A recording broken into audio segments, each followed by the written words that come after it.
Okay, good morning and thank you for joining us. My name is Laura Bryant. This is a special online program hosted by the Mirowitz Center. Our guide today is Elana Kaplan, former St. Louisan and an independent museum educator and lecturer.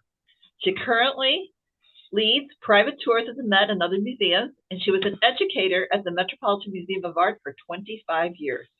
She also leads virtual tours for groups around the globe. Today, she's covering part 3 of a 3-part monthly series, Summertime at the Met. It's been a fast summer.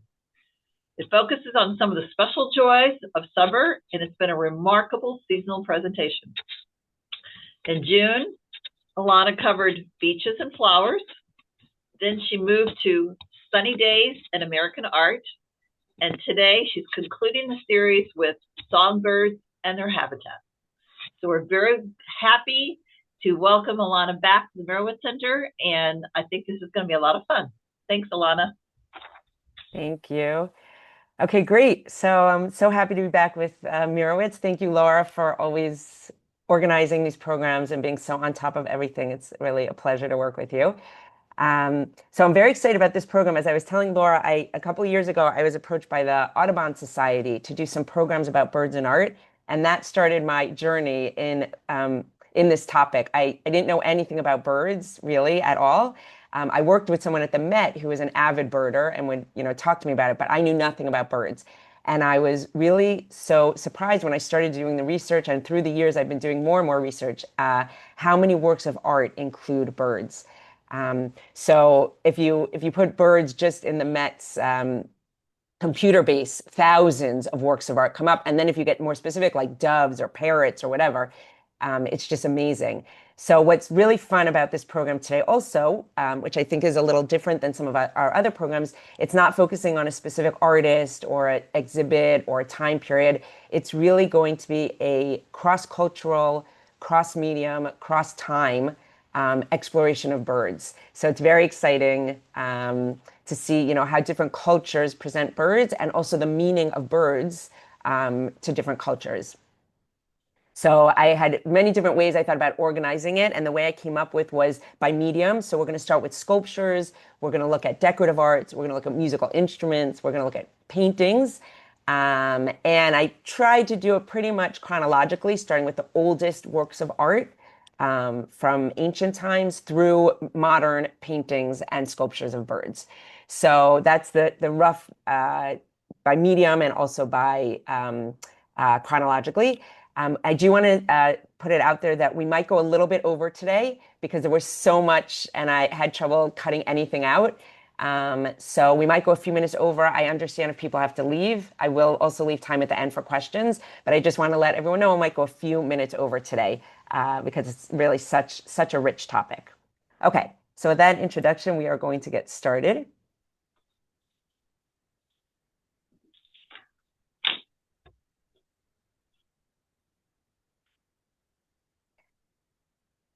Okay, so here's our first work of art, and I will try and remember also, as I always say, that to mention the size, of course, the materials, because we're looking at lots of different medium today, and dates.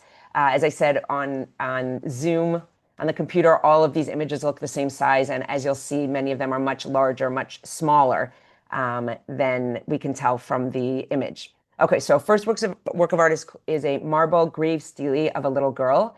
It's Greek. It's made out of marble, Parian marble to be exact, and the height is 31 3/4 inches. It weighs 131 pounds, and it's Greek. It's from around 450 to 440 BC.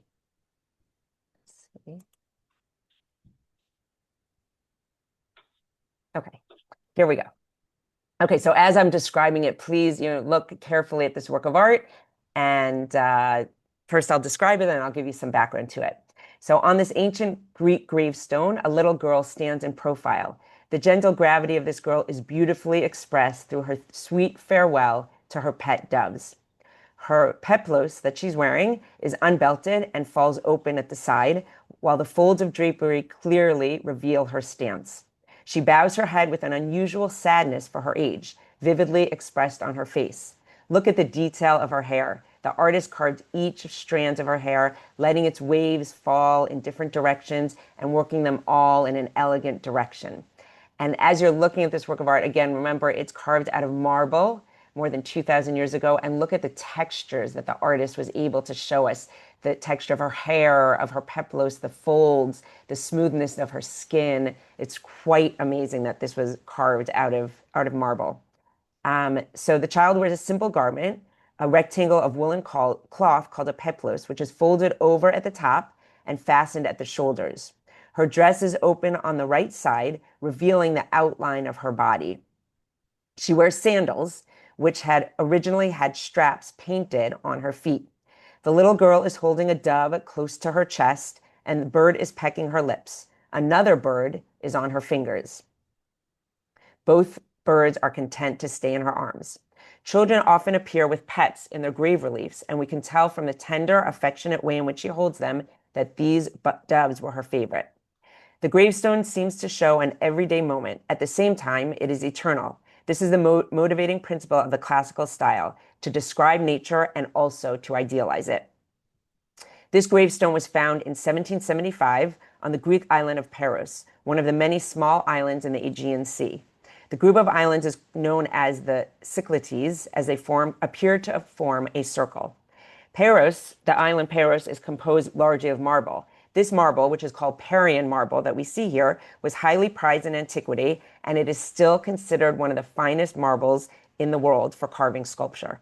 You can see the way the marble lends itself to sharp carving. Notice, as you're looking at the sculpture, the fine, even crystals of the marble and its translucency in the light. The restrained beauty of this figure brings to mind the figures carved on the Parthenon. And the sculptor of this gravestone might well have been among the artists who congregated in Athens during the third quarter of the 5th century BC to decorate the Parthenon. The stone is called a stele, which was often put up like a modern tombstone when someone died. In ancient Greece, birds, even large ones like peacocks, were often kept inside the home as pets. Pigeons and doves were the most common pets for women and children, but they were also lovers' gifts.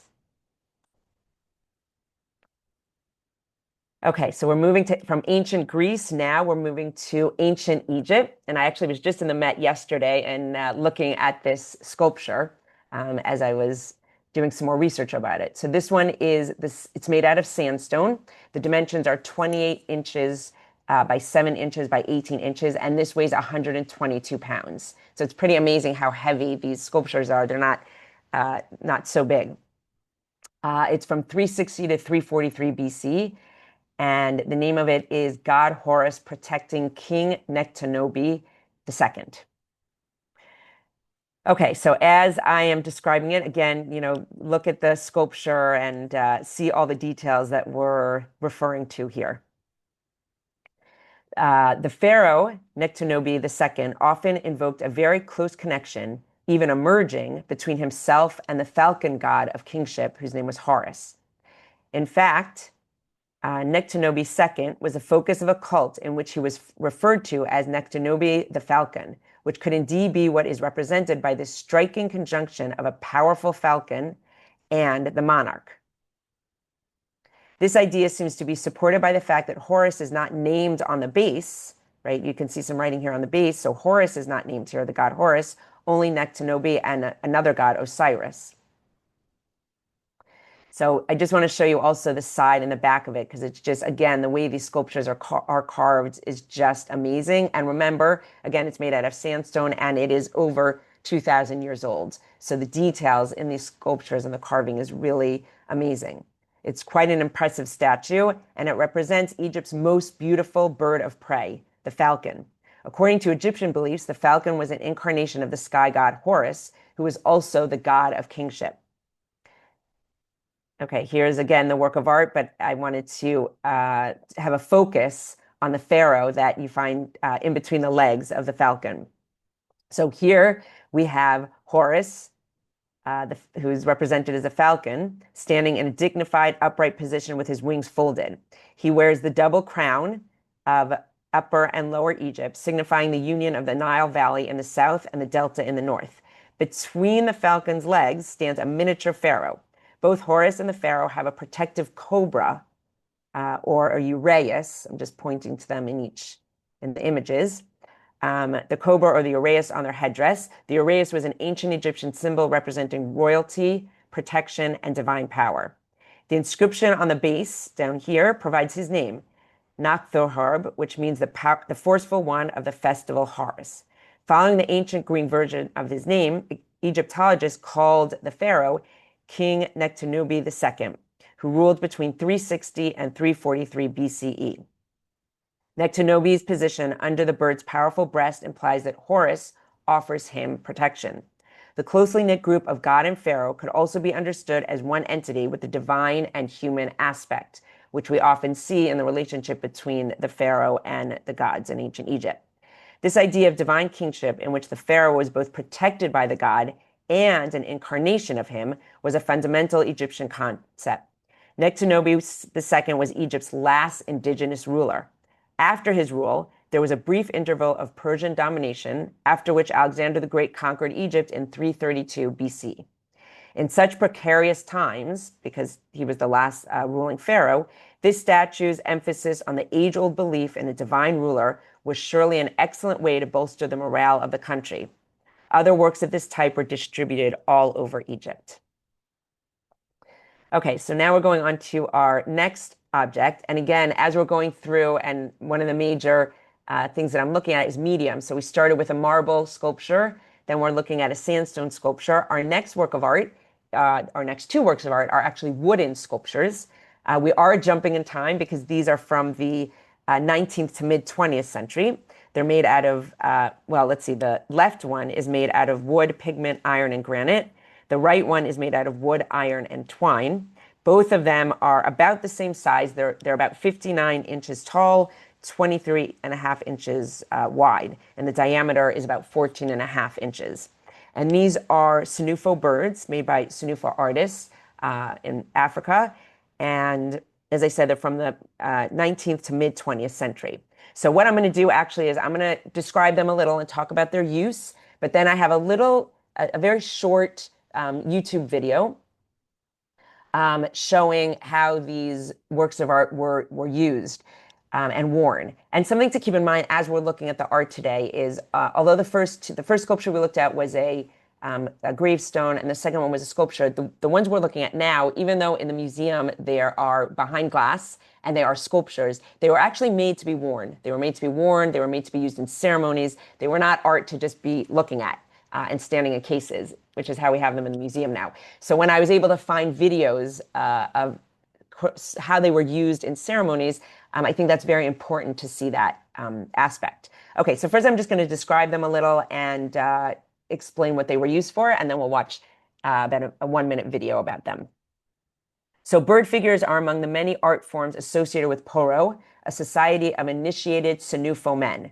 The Sinufo are a large West African ethno-linguistic group primarily residing in parts of the Ivory Coast, Mali, and Burkina Faso, with a smaller presence in Ghana.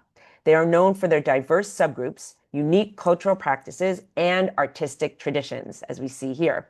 Particularly, they're known for their elaborate wood carvings and masks.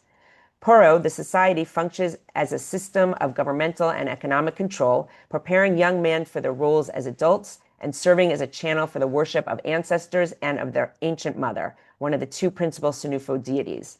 Within the society, there's a series of grades through which groups of initiates pass at 6 or 7 year intervals. Poro activities center around initiations of new members, the elevation of members to higher grades, and funerals. In some Sinufo villages, the bird sculptures are kept in the sacred grove of Poro, where they stand guard protecting the members. During initiations and some funeral rituals, they are carried in processions, and sometimes these sculptures that you see here are worn on people's head in dramatic displays of strength, as we will soon see in a video. Poro and its art forms continue to play roles in Sinufo society today, although the bird figures have become quite rare. Sinufo bird figures refer to both the physical and intellectual aspects of life, which together assure the continuation of the community. Notice the long phallic beaks touching the swollen belly, suggested of pregnancy, alludes to the dual forces of male and female procreation. The yellow-cased hornbill, one of the species found in the Sinufo area, is considered the master among birds and a symbol of intellectual power. The yellow-cased hornbill is one of the largest birds of the West African forest, with adults weighing up to 4.4 pounds.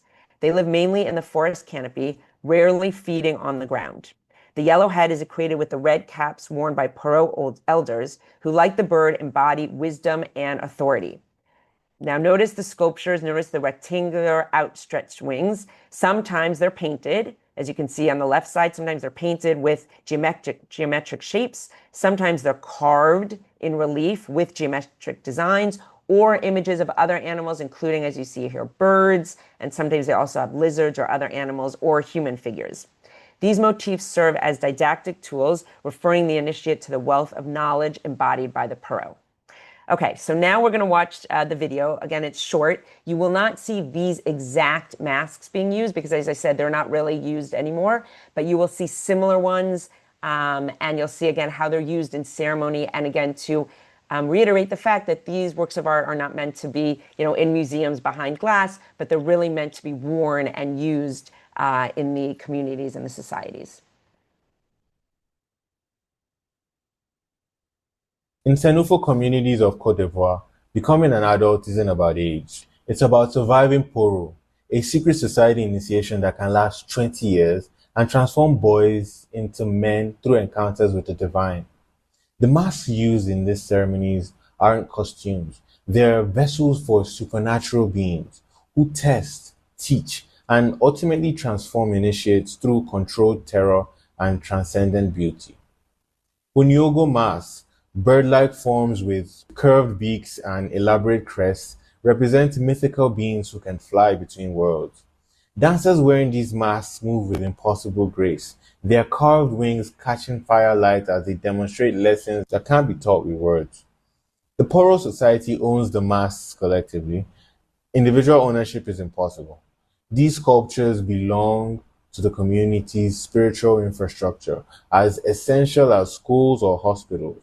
Master carvers spend years perfecting their craft, but the mask's true power comes from decades of accumulated ritual use. Each performance adds spiritual patina that no amount of aging can fake. Collectors who own authentic Poro masks own more than art. They own transformational technology that has been turning children into wise adults for centuries. The most powerful education was never written in books. Okay, and I love the ending message about the most powerful lesson of education was not written in books, but it's the idea of learning through ceremony and through ritual. And I think he expressed it really wonderful. Okay, so that gives us a little insight into the Sinufo burn mass and the Poro Society. Okay. In Senufo communities of Côte d'Ivoire. Okay. Our next mass that we're going to be looking at, another bird mass from a community. I'm actually not going to describe it at all. I found a wonderful video online with a couple of people who were in the Met and talked about the mask and its meaning and the materials as they were looking at it. And the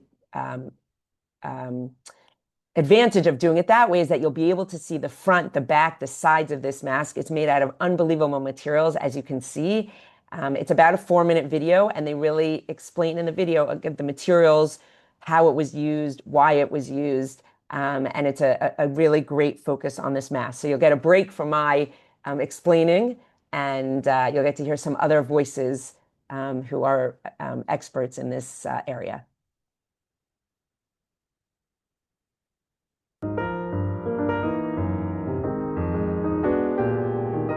We're in the Metropolitan Museum of Art looking at a fabulous mask that was made by people who lived on an island in the Torres Strait. This is a body of water between New Guinea and Australia that has hundreds of islands, most of which are uninhabited. This is from a particular island called the Mabuyag Island. What we have here is a turtle shell mask divided into 3 registers. In the bottom we have a human face. Above it the face and body of a bird, and above that, feathers. Now, it is only in the Torres Strait that we find masks made out of this very precious material of turtle shell. In this particular case, we have a frigate bird depicted, and we have a face that has raffia attached to it, as though it were hair. And in fact, in other examples, it really is human hair. What I notice is that we have a lot of pieces that have been stitched together. The piece that forms the face, 3 decorative pieces that surround that. We have a piece underneath, another piece in the back, and then the bird itself is made up of many pieces of turtle shell. And in addition to turtle shell, we also have feathers and shell and raffia that add to the texture and the materiality of this piece. And of course, this would only have been one part of an elaborate costume used in a masquerade. It would have been seen in motion in front of an audience when it was actually used. Right, music, those feathers on the top moving in the wind, and the raffia that we see for the hair also moving. So we're seeing it in a very static way, which is very unnatural. And it's likely the dancer was making the gestures of a bird. So who's represented here? Art historians conjecture that perhaps this is the face of a hero, someone who lived in the past but who did kind of supernatural deeds, who's being remembered here. It could also be an ancestor. It could be an older person, because we have this lovely lattice work around the sides of the face and the bottom, which suggests a beard. Somebody important in your lineage who you would want to honor through this mask. And perhaps that person was associated with the frigate bird on the top of the mask, or perhaps the frigate bird was associated in some way with the wearer of the mask. And in that sense, the bird could be seen as a totem, that is, a mythological creature that connected to a particular lineage or a family. Maybe it was an animal that they didn't hunt, maybe it was an animal that they regarded as unique and special. And so this mask likely connected the wearer, connected the culture to supernatural, to something beyond the physical world. Because we have to ask ourselves why the artist created it. Why did they spend so much time carving this, putting it together? We know turtle shell was actively traded, and that European sailors in particular were interested in collecting tortoise shell in the early 1800s. We know that by the late 1800s, the presence of missionaries had made this practice almost obsolete. In fact, they asked the Torres Strait Islanders to burn their masks, to destroy them. So the only examples that we have today are in collections that anthropologists, ethnographers, sailors, missionaries, folks that were outsiders in the Torres Straits might have collected. In the end, we're not sure whether this dates to the late 19th century, after this area had been Christianized. And so we're not sure if this is an object that was made for the people themselves or was made to be exported for tourists and collectors. Because there are accounts of turtle shell masks in the Torres Straits, we assume that these were fairly important. They have a long history, a long tradition, and we know from another account in the 1930s that they were kept in special houses of stone. So it suggests that they were items that had prestige, and I would love to know more about those circular pieces on the wings. They almost look like propellers. The whole sculpture, this whole mask, gives me a feeling of flight and of upward movement. And while we may not be completely satisfied with understanding the cultural context of this piece, we can actually really appreciate it formally in this space.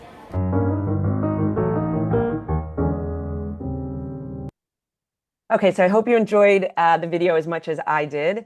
I think it was a wonderful description of the materials, how it was used, where it was used. And again, important points that they made is these masks were not meant to be, in cases to be looked at, but they were really worn. And I love how she talked about the idea of movement and flight. The person who wore it, you can imagine the movement and flight that you would feel. And of course, all the materials, the tortoise shell and the raffia and all the different materials. And again, it's interesting, the first 4 masks that we looked at, which are sculptural in nature, all different birds and all different materials. Okay, so we're going, as I said, through time, and now we're going to compare some of these sculptures that we've looked at to a very modern interpretation of a bird for our next work of art. which is this sculpture here. This is called Bird in Space. It's by the sculptor Brancusi, Constantin Brancusi, who is a French sculptor. He was born in Romania and then moved to France. This was made in 1923. It's made out of marble. So same material as our first work of art from the girl with the doves, but such a different use of marble. And the size of it, the dimensions with the base, including the base, are 56 3/4 inches by 6.5 inches. So from the 1920s to the 1940s, the theme of a bird in flight preoccupied the artist Brancusi. He concentrated on the animal's movement rather than their physical attributes. In Bird in Space, the sculptor eliminated wings and feathers, elongated the swell of the body, and reduced the head and beak to a slanted oval plane. So really so different than our last work of art, which we saw the wings and we saw the feathers. Here, those have been eliminated, and it's really the feeling, the idea of flight. The sculpture is balanced on a slender conical footing, and the figure's upward thrust appears unfettered. This sculpture is actually part of a series that includes 7 marble sculptures and 9 bronze casts. So this one is at the Met, but actually at MoMA, at the Museum of Modern Art, they have one of the bronze sculptures like this. In the series Bird in Space, Brancusi uses simple abstract shapes to represent a bird in flight. Constantin Brancusi was a Romanian sculptor. He was born in Romania. He was a sculptor, he was a painter and a photographer, but he made his career in France. He was considered a pioneer of modernism and is one of the most influential sculptors of the 20th century. So as you can see, the sculpture is really all about movement. It is not in any way a literal depiction of a bird, as we've seen in some of our other works of art. It's a depiction of this gentle, organic arcing of this soaring figure. It's not so much a bird as much as a representation of the things that birds do that we all love and that we're all really fascinated by. And that, of course, is the idea of flight. And as you look at the sculpture, it really seems to be moving and soaring. And that's really what's so amazing about it. So again, I think the representation of birds that we've seen so far in terms of sculptural is just, amazing, the range of materials and the way the artists are depicting birds. Okay, our next work of art and our last sculpture that we'll be looking at before we move into decorative arts is an eagle. This was done by William Rush, an American artist, and it was done between 1809 and 11. The dimensions are 36 by 68 by 61 inches. And actually, just to give you an idea what that means in terms of size, before I talk about it, I just want to show you where it is in the museum so you kind of have an idea without having to figure out the dimensions of the size of it. It hangs here at the entrance to the American wing, and we'll see it in a virtual tour also. So this is the first floor, and this is the second floor, and this is the size of it. It's made out of carved wood, probably Eastern white pine, that's been gessoed and gilded, and it also has cast iron.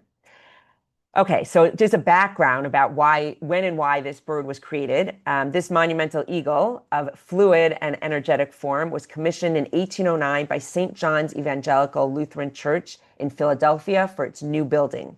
The bird's open beak that you can see here contains a red painted iron tongue, from which a long chain was suspended to support the sounding board above the pulpit. So actually, let's just see this tongue that we can see on the side view. Here's the tongue, and imagine there was a long chain attached to it, and it suspended a sounding board above the pulpit.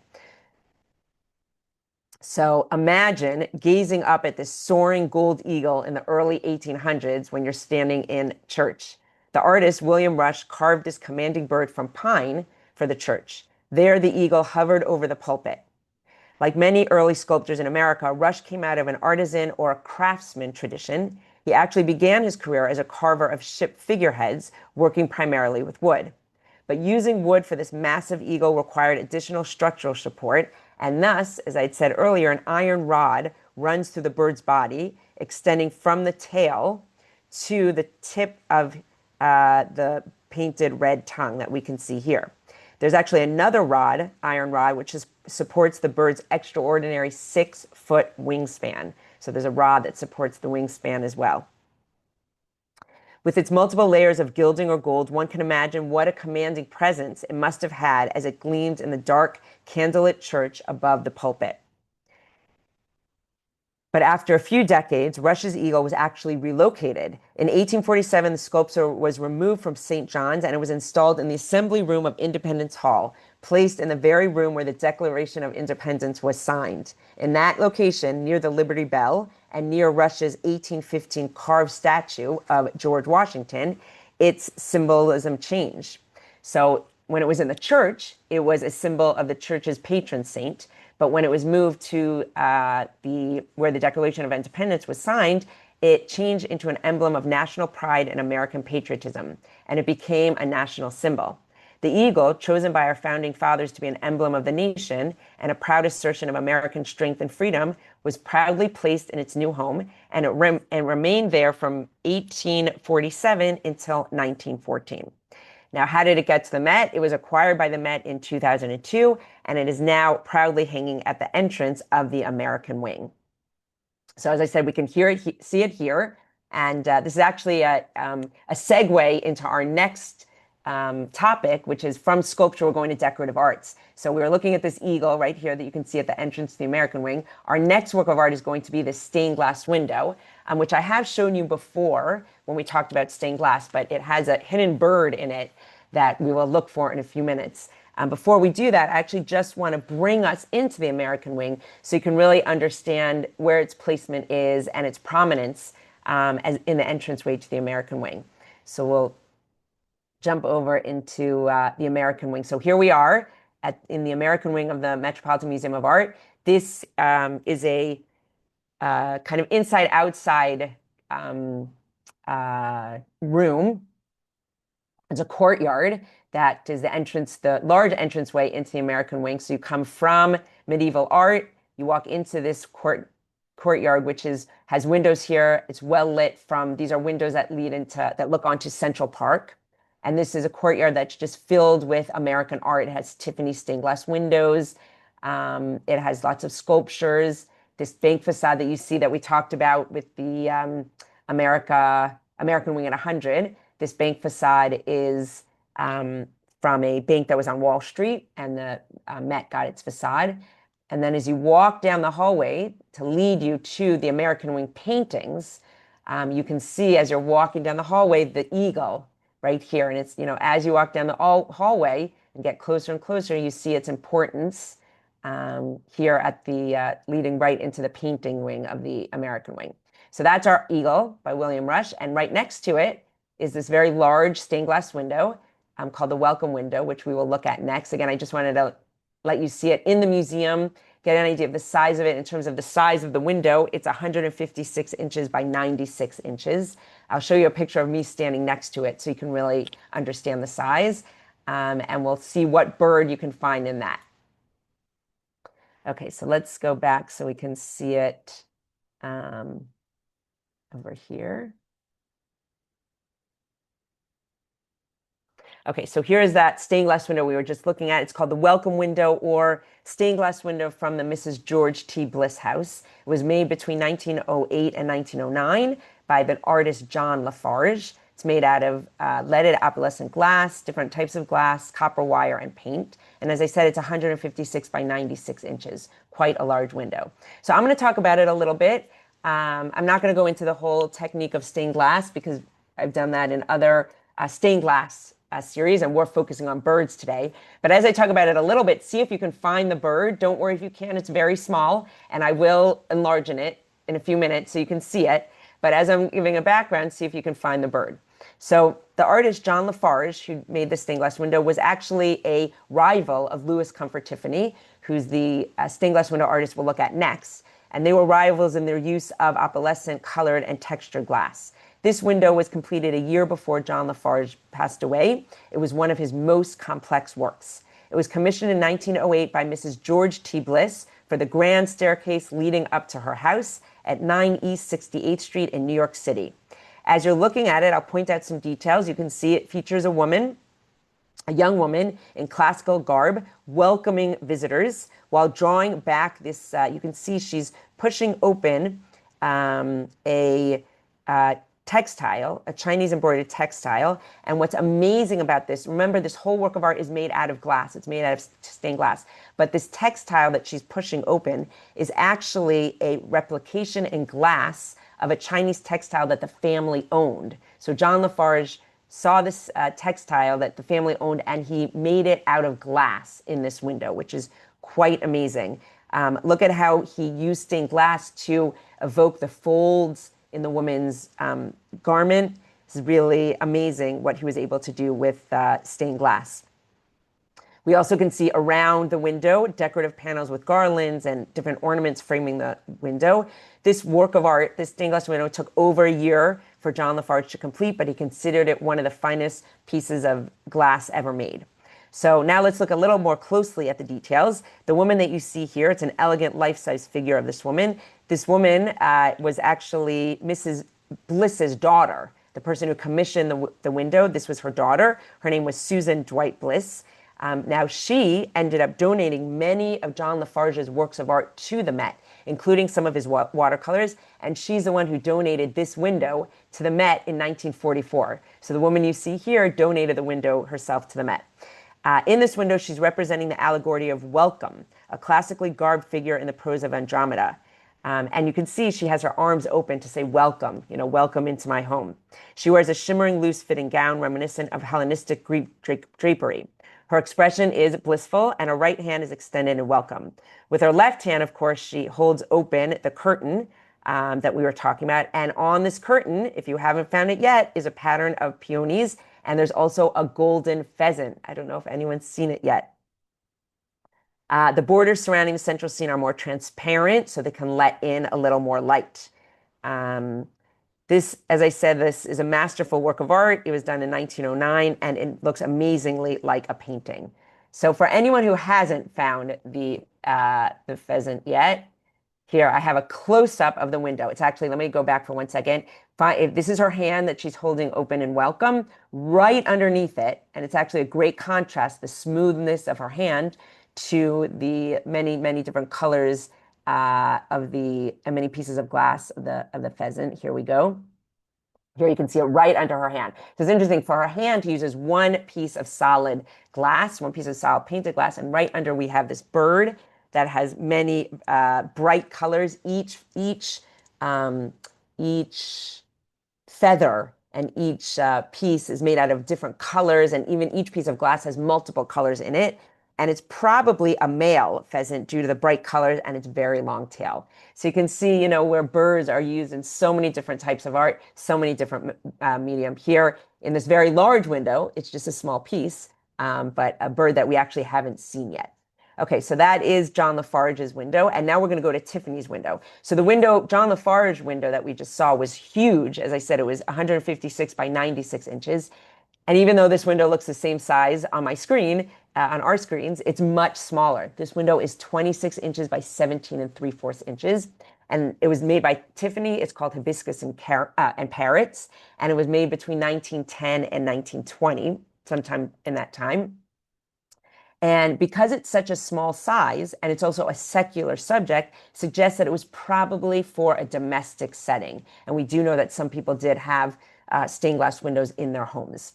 So as you're looking at this window, again, notice the vibrancy of it and the way Tiffany uses stained glass.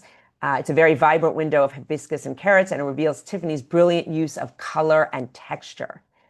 Notice what he does here. He does shading within the glass, which creates form for the birds' heads. He also used the mixed blues and greens to show us their dramatic plumage. And with the tail feathers, it gives even greater realism through the texture of the glass. Something that Tiffany does, which is amazing in his stained glass, how he really makes his stained glass windows look like a painting, look like nature. Really, really, that we feel nature in his stained glass. And we can really see this in the impression that he gives us with the sunlight filtering through the foliage over here. And he does this through his use of mottled glass. So it really looks like there's sunlight coming through, and it's all created out of stained glass. Really quite amazing. Okay, so we're moving on now from all these different birds we've looked at in sculpture and decorative arts to the use of a bird in a musical instrument. So I'm going to show you the musical instrument. I'm going to talk about it briefly, and then I'm going to show you a video of how it's played. Because again, like those sculptures of the bird masks, this musical instrument is not meant to be in a case where it is in the museum where we just look at it, but it's meant to be played. It's meant to be used. And this is called a mayuri. It is Indian. It's from the 19th century. It's made out of wood, parchment, metal, and feathers. And the dimensions are 45.5 inches wide. And the diameter is 5 7/8 inches. So this musical instrument was popular in 19th century Indian courts. It's a bowed lute, and it borrows features of other Indian stringed instruments, such as the body shape of the sarangi and the frets and neck of the sitar. There are 4 mellow strings and 15 sympathetic strings that sound when the instrument is played to accompany popular religious songs. The peacock is a vehicle of Sarasvati, the goddess of music. So the peacock is a vehicle of the goddess of music, and it appears in Indian poetry as a metaphor for courtship. So we see that a number of birds are used in conjunction with the idea of love or courtship. Okay, so now we're going to go onto the video to see how this is played and what kind of sounds it would make.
Okay, so although I can go and listen and watch this for a long time because I'm mesmerized by the music, I want to be mindful of time. If anyone is interested, you can Google this on YouTube. You can put in Mayuri or Peacock Mayuri and listen to more of the music being played.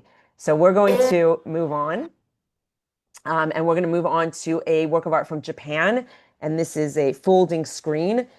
Birds and Flowers of the Four Seasons. This is from Japan in the late 16th century. And the size of it is 63 1/4 inches. And it's 11 feet, 63 1/4 inches high, and it's 11 feet 10 inches long. And this is, as I said, from Japan. It's made out of ink, color, gold, and gold leaf on paper. Okay. So as you see, we're traveling around the world today. We've been in ancient Greece and Egypt. We've been in Africa. We've been in India, and now we're in Japan. And this composition of flowers is shown in seasonal progression from spring to winter. So it starts in spring on the right side and goes all the way to winter on the left side. And for the birds that we're looking at here, it has cranes. You can see the cranes. And they are a motif. They have many meaning in Japanese art. They promote longevity. They also symbolize, besides longevity, cranes also symbolize good fortune, fidelity, and prosperity. The brilliant colors, strong ink outlines, gold leaf background, and profusion of pictorial elements are typical of the decorative formula established by Kano Matsunobu, founder of the Kano school of painting. The exaggerated dimensions of the pine and cedar trees and the work in high relief suggests that the work dates to the late 16th century. In their elegant grandeur, these screens reflect the lavish taste that prevailed in the mansions and temples of the capital during that period. So, as I said, in Japan, the crane symbolizes longevity, good fortune, fidelity, and prosperity. And you'll see cranes in a lot of Japanese works of art. Cranes appear not just in works of art in Japan, they also appear in poetry, literature, clothing motifs, and ceremonies like weddings and New Year's. So you'll see cranes represented a lot in Japan. Okay, so we've gone through sculptures and decorative arts, a musical instrument, and this folding screen. And now, of course, we have to get to some paintings. As I said, there are hundreds and hundreds of paintings of birds just in the Met. So I tried to choose some unique ones, some from well-known artists, some from more obscure artists, but just, different unique paintings. And the way I arrange the paintings is chronologically. So this is a painting that was done by a Dutch artist called Melchior de Hondecoeter, and he painted it in 1683. It's a very large painting. It's 74 and 7/8 inches by 53 inches, and it's an oil on canvas. So the artist, I'll talk a little bit about the artist and the painting as you're looking at it. There's a lot to look at in this painting, besides just the birds, other animals. So as I'm describing it, please look at all the details in the painting. The artist Melchior de Hondecoeter, who specialized in decorative paintings of fowl, represents the fourth generation of a family of painters that originally came from Flanders. He studied with his father, a painter of similar subjects, and also with his uncle.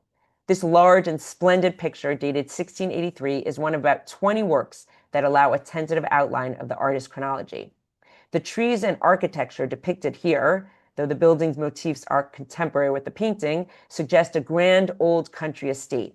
It was in such settings that aristocratic Europeans assembled rare birds and animals, cultivated unusual plants, and collected shells and other naturalia. Like earlier still life painters, Hondecoeter turned curiosities of nature into curiosities of art, and on the scale seen in this painting, into elements of interior decoration. The peacock, which we see in the middle of the painting, served as a symbol of pride in much earlier Netherlandish pictures, and it would have been recognized immediately as a creature from another continent, in this case, Southeastern Asia and the East Indies. Hondecoeter's large pictures of exotic birds and park-like landscapes decorated elegant townhouses. And in the confines of a room hung with paintings by Hondecoeter, it was easy to imagine not only the great outdoors of the Dutch countryside, but also the entire world of Dutch overseas trade. So having birds from other continents showed the vastness of Dutch overseas trade. Now notice I have a connection between our last work of art, the Japanese work of art, which featured cranes. We also have a crane over here at the left. It was interesting. This crane was actually painted out at an unknown date, and it was revealed by cleaning in 1956. We know that the crane was supposed to be there because it was present in an 18th century copy by an anonymous Dutch watercolorist. Notice how Hondecoeter does crop some birds, right? He crops the crane in this painting and other animals. He does this. This is something very common that Hondecoeter does in his paintings. But again, it's an amazing representation of different animals, different birds besides the peacock and the crane, other animals. And he also shows us his skill as a still life artist, where we can see the fruit in the right-hand corner, the right-hand bottom corner. Okay, our next work of art is much smaller than our last painting. This is 25 inches by 29.5 inches. And this painting is called The Tame Magpie. It was done by an Italian artist, Alessandro Magnasco, between 1707 and 1708. So the artist Magnasco's exuberant technique and fantastical subject matter set him apart from his contemporaries. Look at this painting. It's set among picturesque ruins, and then we have people from the fringes of society. They're all gathered here together to watch the spectacle of a man trying to teach a magpie how to sing. So here we have a magpie. We'll see a magpie in another painting as well. Now, of course, this is an impossible task, so there's obviously some humor to this painting. This is a highly theatrical painting as well. It was probably executed while Magnasco was working for the Medici family in Florence, a time when he shared preferences in palette and technique with the more well-known artist Sebastiano Ricci. Though this is a finished painting, the light touch was inspired by an appreciation of a sketch-like aesthetic in the circles of both artists and collectors. And again, something unique about this painting is it's, kind of telling a story. It's showing us the kind of picturesque ruins here and all different kinds of people in this society. Okay, our next work of art, also quite unique. I didn't know anything about this artist, but I was drawn to it by the oval. This is an oval painting. It's an oval canvas. Very, very small painting. It's 12 5/8 inches by 10.5 inches. It's called The Dispatch of the Messenger, and it's done by the artist Francois Boucheur, who was a French artist in 1765. So at the Salon of 1765, Boucher exhibited this painting along with 3 others in order to form a narrative of a simple love story. So the Met has one of the paintings. This is the first painting. The Met has a first painting, but there are 3 more in this series. Again, this is called The Dispatch of the Messenger. There's another painting which depicted the arrival of the dove carrying a love letter. Actually, let me just show you, because it's such a small painting, it's a little hard to see the bird in this painting. So you can see this young man is holding a letter which is attached to the dove. And this, as I said, is the first painting in the series. So now we'll use our imagination to imagine the other paintings. The second painting depicted the arrival of the dove carrying a love letter. A third painting showed a shepherdess reading the letter aloud to her confidant. And the fourth painting depicted the lovers finally meeting. So here we have the dove as a messenger of a love letter. And again, we've talked about how often birds are used as symbols of love or courtship, which we see here. So I think it's a very small work of art. It's a wonderful work of art, and another role of a dove as a messenger. And we do know that birds, usually pigeons, were used as messengers, carrier pigeons. Here we have the dove as a messenger for a love letter. Okay, our next work of art, we're going from a more obscure artist to a very well-known artist. This painting was painted by Francisco de Goya, the Spanish artist. And the boy depicted here is Manuel Osario Manrique de Zúñiga. The painting is 50 inches by 40 inches and was done between 1787 and 88. So I'm going to describe the painting a little bit as you're looking at it. We see different birds here. And I'll describe it, and then I'll talk a little bit about the meaning and the artist. So here we have young boy, Manuel Osario Manrique de Zúñiga. I'm going to refer to him now as Manuel Osario. He's wearing a splendid red costume. He's the son of the Count and Countess of Altamira, and he's shown between a cage of finches, 3 wide-eyed cats who appear captivated by the boy's pet magpie. So again, we see a magpie again here in a very different way than the taming of the magpie. Here, this magpie is actually attached to a leash. You can see the young boy is holding a leash, a string from his fingers, and is attached to the magpie's leg, possibly to keep his pet magpie safe from these 3 birds that are looking at it intently. Also, in the magpie, it's very creative. The magpie holds Goya's calling card and signature. So Goya didn't sign this painting. He put his calling card in it with his signature. On the bottom of the painting, of course, is the name of the young boy, Manuel Osario Manrique de Zúñiga. Goya may have intended this cast of animals as a reminder of the frail boundaries that separate the child's world from the forces of evil, represented by the cats, or as a commentary on the fleeting nature of innocence and youth. The cage birds are often interpreted as a symbol of innocence. The cats sometimes referred to represent evil forces. So here in this painting, you have the tension between the innocence of the boy, represented by the cage birds, and the evil world around him. Interesting that this painting was actually painted a few years before, the painting was done a few years before this young boy died. He was born in 1784. The portrait was done in 1787, 1788, when he was about 3 or 4 years old, which is pretty amazing. He looks much older to me, much more mature than a 3 or 4-year-old. And he died in 1792 at the age of 8. So this ended up being a memorial painting for his family. Manuel Osario is portrayed here by one of the most famous Spanish artists of the 18th century, Francisco de Goya. Goya's portrait of Manuel Osario was already described in 1923 as perhaps the artist's best portrait of a child. He did many portraits of children in the 1780s.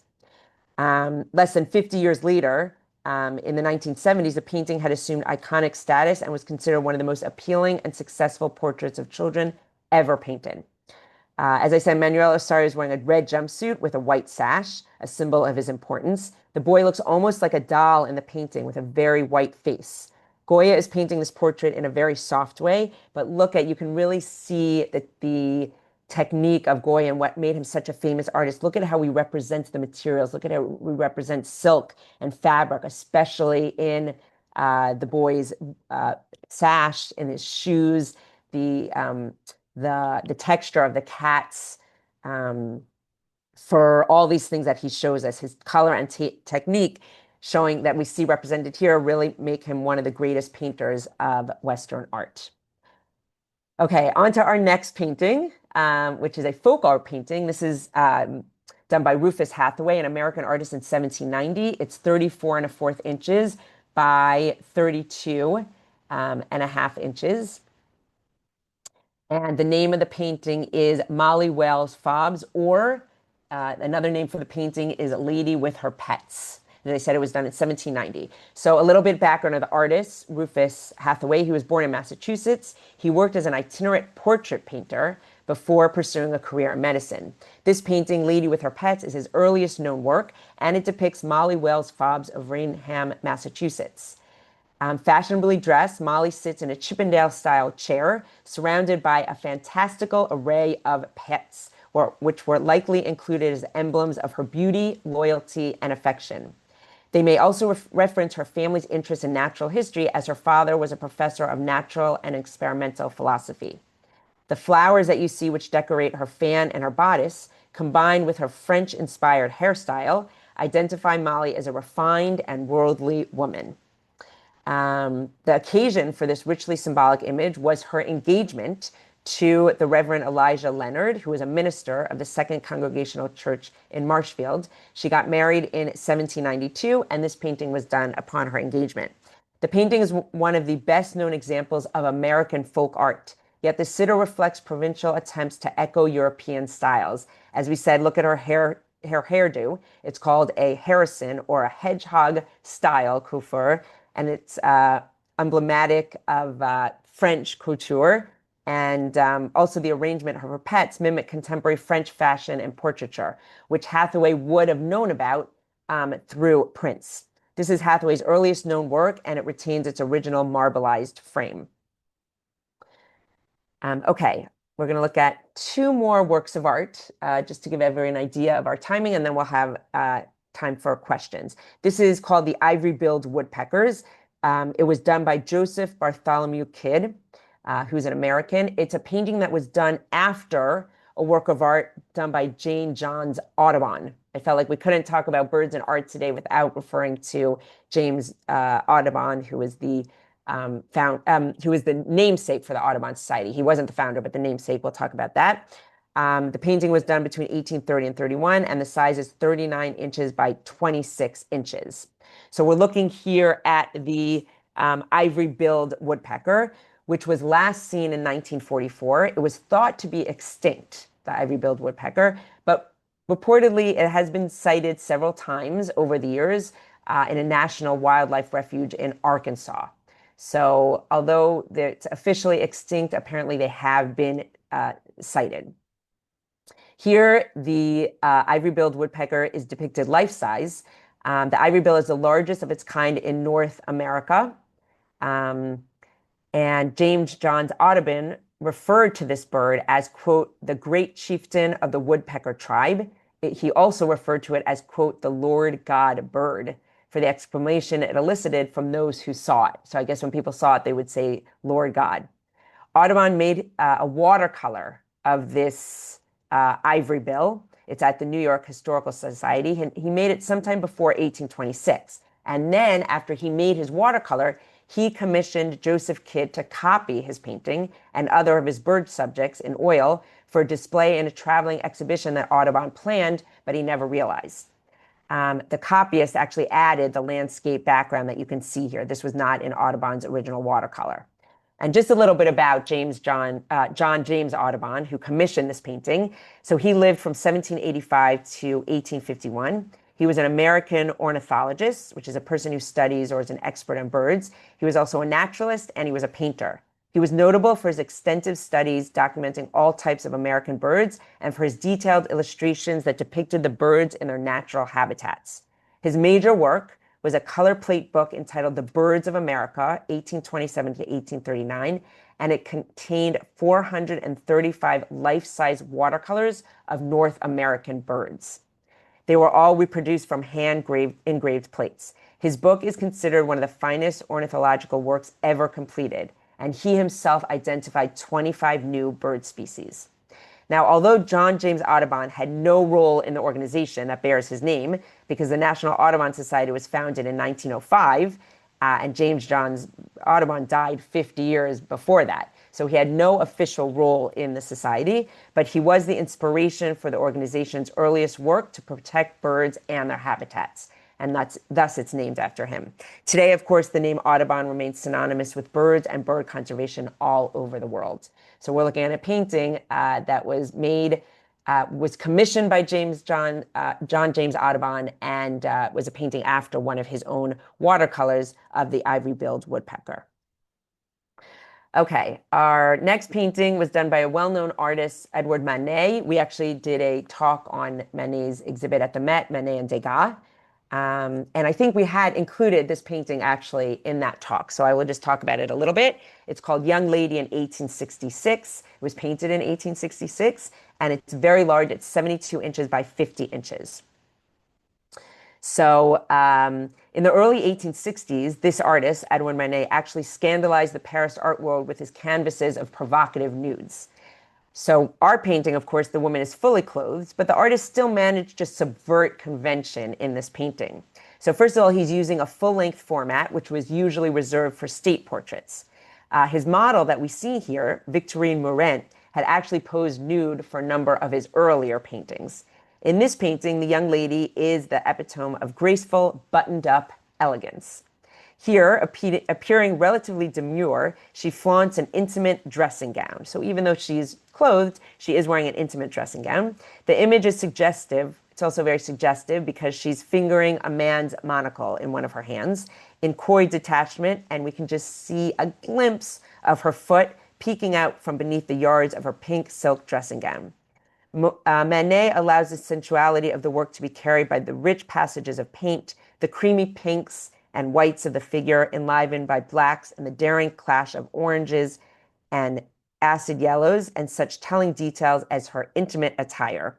She also has a pet parrot as a confidant, and there's also a half-peeled orange at the foreground at the right.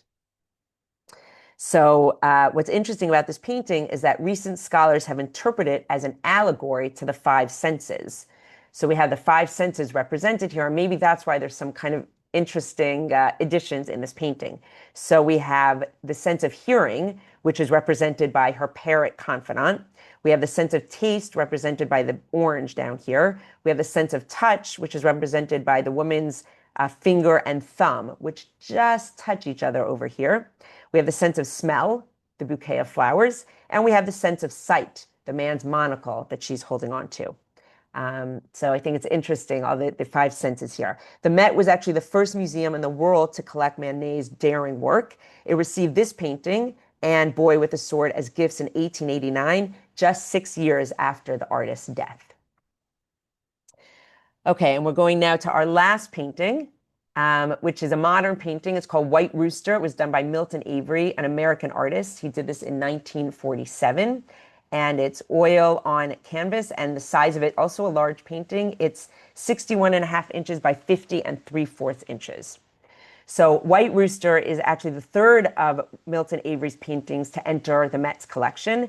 Milton Avery was a primarily self-taught artist who followed his own instincts and painted paintings and watercolors inspired directly from nature. It is his use of broad and arbitrary areas of color in White Rooster that interlock his quasi-abstract shapes in an airy, hilly landscape that we see here. Muted hues of brown, pink, and greens form the pictorial pattern of horizontal bands that emerge in the orange sky. These bands of color are broken by blocks of contrasting color, such as in the blue tree, the brown hens that we can see down here, and the bold white rooster that we see in the middle of the painting. The bold white rooster becomes a flattened pattern with its flipped yellow tail. Avery's subtle balance of distilled shapes and his use of closely valued colors made him one of the most original American painters, and certainly one of the foremost colorists to emerge in the century. Avery was actually influenced by Matisse and learned from his simplifications and color composition. So what Avery did is he would take images from real life and flatten them, vary their color, and use that to produce his paintings. And we can see that here. We can see his flattened images, the flattened rooster. We can also see the varied color with the blue tree and the pink hill. Our point of view is looking down at the rooster. And so we're looking down at the rooster and the two hens, but we're looking up at the horizon. So it's very interesting. We're looking both down and up in this painting. Avery's restrained landscapes have an emphasis on color relationships and also on flatness. Okay, so we're going to end with this painting because I want to make sure to leave time for questions. I hope that you've enjoyed our journey through birds represented in throughout time and throughout medium, and the various representations of birds in art at the Metropolitan Museum of Art. Elana, it was beautiful. Thank you very much. Just delightful. I don't know if you saw any of the comments. Talked about wonderful lecture, saying you are awesome and you are awesome. So wanted to thank you for that, and give everybody an opportunity to comment or ask any questions. So do we want to put away the slide and see what we got? Sure. There we go. Is everybody there? Does anybody have any questions or comments? I wanted to add the picture. I think you said it was Goya with the small child, and the cats in the background with their eyes as big as saucers, looking at the bird. It's just such a little detail, but I found it so I don't know, almost humorous, because he's just like, oh yeah, and by the way, here's what the cats are doing. Right. And the detail of the leash, on the holding the magpie, is he trying to save his magpie? Does he take it for walks? And then of course the deeper meaning of, evil and innocence and all that. Yeah, there's a lot in that painting. There's a lot going on. Yeah. Yeah. And the other thing that struck me was just that, like you said, you went all over the world. Clearly, we humans are absolutely amazed by birds everywhere, wherever we go. Yes, wherever we go and whatever culture we're in, yes. They're just a source of inspiration and creativity. Well, like you said, we're mesmerized by flight, but we're also just mesmerized by birds themselves. Even when they're not flying, we're still mesmerized. So you have another comment that says, what a wonderful experience as always. Thanks for sharing your research. Always excellent. Double excellent today. Thank you. So does anybody else have anything to say or add? I think we're going to wrap up, and we're hoping to bring Elana back for sometime in the winter. We haven't figured out all the details, but keep an eye out for that. There is a question here that says, how can we do research about painting? So I think they're looking for some guidance from you as if they want to do something on their own to supplement this. Okay, so I'm not sure if the question is specifically about Met works of art. The Met has a fantastic website, and so does the St. Louis Art Museum, because I've used it. You can go to those websites, you can put in either a name of a work of art, a keyword, an artist, and you can really get a lot of information from those websites. I find that the best way. I mean, there's always Google, but I find that if you go to the museum websites, they have really fantastic information in them. There are also certainly art books, but I think today a lot of people use the museum websites. So if you don't know where a painting's from, you can go on Google, find out the location of the painting, and then go to that museum website. I'm happy to put in the I'm going to put in the chat my email if anyone has specific questions about a work of art or how they can get more information. I'm happy to try and help you. And somebody asked, I think, also about accessing earlier lectures. I think they're on the Mirowitz website, right? Yes, they are. And this one will be too. Yes, we have them posted. We have all the recordings. That's absolutely right. Okay, great. I have a question. Okay, sure. Go ahead. Go ahead. Go ahead. Go ahead. You can ask your question.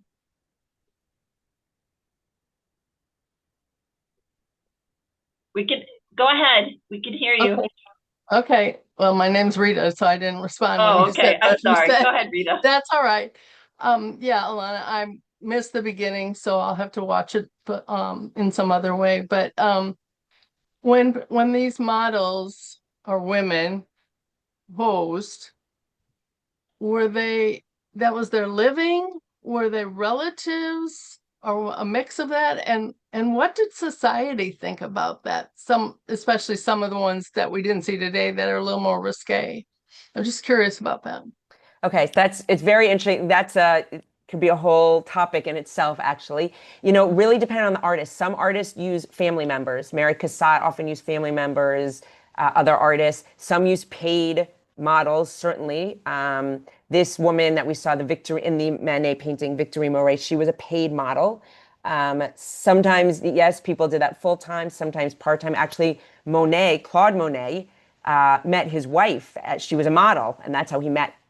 She modeled for him, and they ended up getting married. So, each painting, each model has a different story. And yes, some of them that did at that time, like for Manet or other artists or Courbet, who had models who posed in the nude, there was a lot of controversy around that, because it wasn't accepted. Of course, today most artists paint nude models. That's part of art school, I think, and that's part of the process. But back then, it was often seen as risque, and Manet and other artists were quite criticized for both having nude models in their paintings and using nude models. Thank you. Were they criticized by government leaders, by religious leaders, by their neighbors? So a lot of times by art school, by like the salon, if they showed a painting with a nude model, by art critics often. Again, it's a reflection of the time, things that were not as accepted then. But yeah, definitely. Okay. Well, thank you very much. Thanks for giving us some extra time today, and hope to see you again in a few months. All right. Sounds Yep. great. Thank you, Elana. Thank you, you. everyone, for joining us. Bye. Bye-bye. Bye-bye. Hope you ever had a great summer.